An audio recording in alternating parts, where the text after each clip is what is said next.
আসসালামু আলাইকুম ওয়া রাহমাতুল্লাহি ওয়া বারাকাতুহু। আপনারা যারা আমার এই ভিডিওটি দেখছেন, আপনাদের সকলকে অসংখ্য ধন্যবাদ। আপনারা যারা আমার চ্যানেলটি সাবস্ক্রাইব করে রেখেছেন, অসংখ্য ধন্যবাদ আপনাদেরকে। এবং যারা নতুন আমার এই ভিডিওটি দেখছেন, তো আমার এই চ্যানেলটি সাবস্ক্রাইব করবেন এবং এই ভিডিওটি শেয়ার করে দিবেন। আমি প্রতিদিন নিত্য নতুন দোয়ার ক্লাস নিয়ে হাজির হই। তো আজকের টপিক হচ্ছে আমাদের অনেক সময় আমরা অনেক কিছু ভুলে যাই, দোয়া মুখস্থ হতে চায় না, কোনো জিনিস মাথায় মেমোরিতে থাকে না, ভুলে যায়।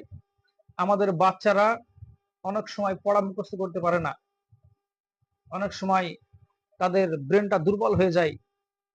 তো এই জন্য একটি দোয়া আছে যেটা স্মৃতিশক্তি, ব্রেনটা বাড়ানোর দোয়া। এই দোয়াটা বেশি বেশি পড়লে আল্লাহ তাআলা স্মৃতিশক্তিটাকে বৃদ্ধি করে দেবেন।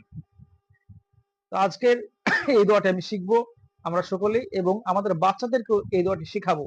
যে কোনো সময়, পড়াশোনার আগে হোক, বিভিন্ন সময় হোক, তারা পড়বে, আল্লাহ তাআলা তাদের ব্রেনটাকে, তাদের স্মৃতিশক্তিটাকে বাড়িয়ে দেবেন। এই দোয়াটা হচ্ছে একটা ছোট্ট দোয়া, রব্বি জিদনি ইলমা। রব্বি জিদনি ইলমা। বারবার আপনারা ভিডিওটি দেখে এই দোয়াটা মুখস্থ করে নেবেন এবং আপনাদের বাচ্চাদেরকেও শিখিয়ে দেবেন। তো যাই হোক, আল্লাহ তাআলা যেন আমাদেরকে বেশি বেশি আমল করার তৌফিক দান করুন। আমরা